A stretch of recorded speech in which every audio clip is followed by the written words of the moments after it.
Hey, what's going on? I am J.A. Dudley, and just sitting here after getting back from doing some training and spending time with my wife, washing her hair, her locks. Make sure you go follow her channel, Miss Lovely Dudley. I will try to remember to put a link down below. I think she's maybe made 2 videos. She hasn't done one in a few months. Been talking about that she wants to do another one soon. I'm like, go ahead and do it. But yeah, washed your hair, spent time with my little chunk, and now I'm out here recording. I had some thoughts. When was it? I can't exactly remember when this came to my mind, but when I was young, living in New Jersey, well, I was just living in New Jersey last year, coming up on a year very soon for living out here in Oklahoma. When I was young, and my grandmother was still alive, we would go to Lancaster, Pennsylvania. And if any of you know about Lancaster, Pennsylvania, there's a very big Amish community out there.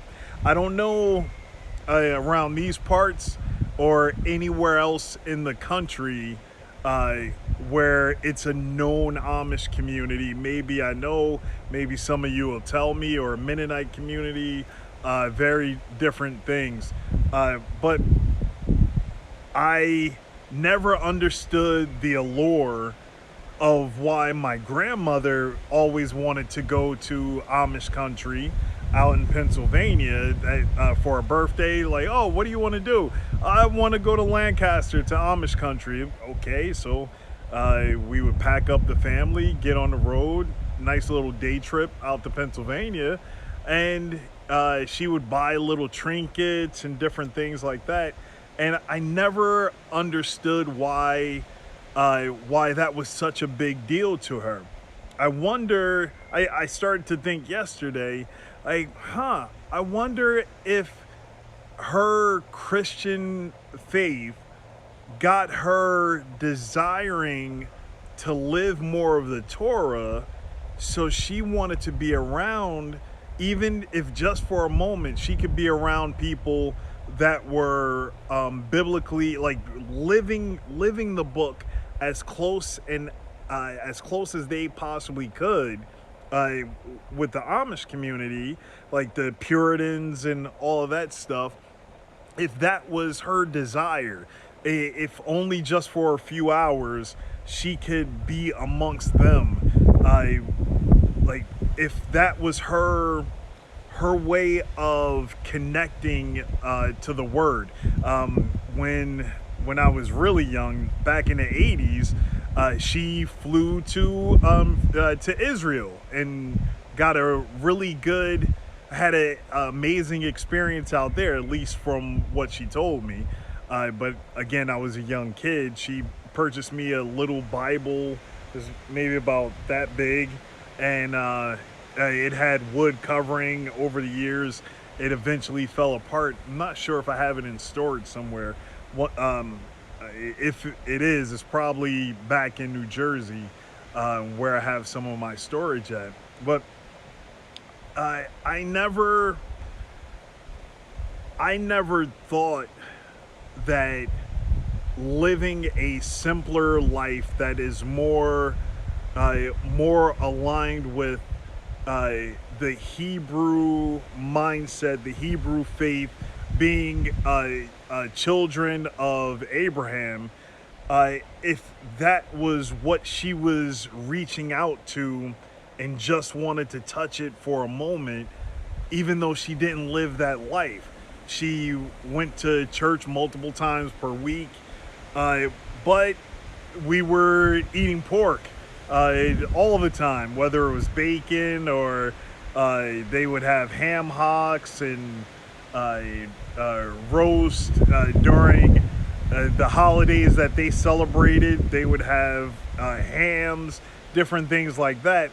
But I'm wondering if in her mindset she was thinking that, oh, well, Yeshua, Jesus, uh, his sacrifice washed all that away, so we can do whatever we want. We can eat and claim that anything that might taste good is actually food, and it's actually not. We know this from Leviticus 11. Oh, but all that stuff was done away with. Okay, if it is all done away with, then why do you follow anything from that time? Or why do you claim to be a follower of Jesus Christ or Yeshua?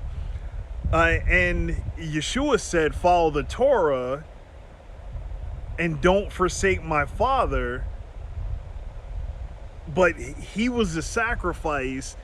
So if you are to follow what he says do the Torah, and you don't, then what are you expecting for yourself out of life? Are you just going to be on the outside like she was, wishing that she can live a more simpler life? Or did she want to still be a part of the hustle and bustle of the city? She moved up from North Carolina to get away from family and do her own thing. That's how she landed in New Jersey, and then eventually I ended up coming into existence from my mother, her daughter. So I don't know. I think that actually might be the reason why she wanted to go to Amish country so much, is because she saw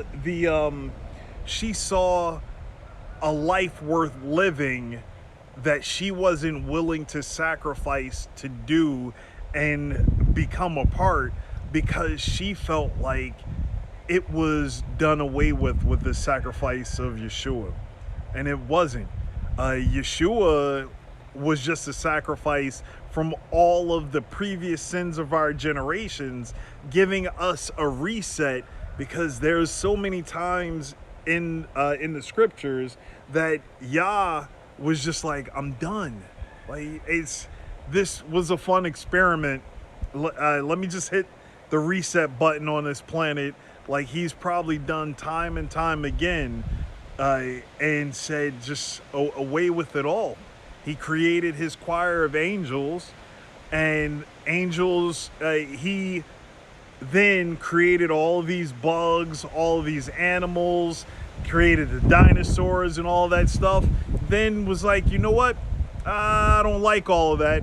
Let's, boom, hit the reset button, throw a little stone pebble, which was a giant meteor, wiped everything out, then said, all right, let's start again. Let's make some humans. I'm going to make them in my image so they won't be an abomination. So he started to do that. And then again, what happens? They become an abomination. So he's like, you know what? I'm done with this. Like, I'm going to try something else. Let's do a flood. Maybe that'll drown out everything. Noah was like, hey, wait. If we build this ark, will you save us? Like, yes, you're of pure of heart.